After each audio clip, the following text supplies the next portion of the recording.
ஹாய்ங்க. இப்போ அடிக்கிற வெயிலுக்கு சாப்பாடே சாப்பிட தோண மாட்டேங்குது.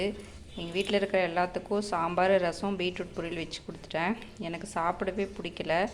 அதனால் என்ன பண்ணேன், நம்ம முன்னோர்கள் பயன்படுத்தின பழைய கஞ்சி சாதம். நேற்று நைட்டு சட்டியில் செஞ்சது. குக்கரில் செஞ்சால் அவ்வளோவா டேஸ்ட்டு வரல. சட்டியில் செஞ்சு அந்த சாதத்தை கொஞ்சம் எடுத்து கொஞ்சம் அந்த தண்ணி ஊற்றி நைட்டே ஊற வச்சுட்டு காலையில் பார்த்திங்கன்னா எடுத்து பார்த்தா அது ஒரு மாதிரி தயிரே ஊற்றாமல் லைட்டாக ஒரு புளிப்பு டேஸ்ட்டோட சூப்பராக இருக்குது. லைட்டாக உப்பு மட்டும்தான் இதில் சேர்த்துருக்க, தயிர் கூட இதில் சேர்த்தலை. இந்த தண்ணி கூட அவ்வளோ டேஸ்ட்டாக இருக்குது. அதை கூட கடிச்சிக்கிறதுக்கு சின்ன வெங்காயம், பச்சை மிளகா, அப்புறம் பார்த்திங்கன்னா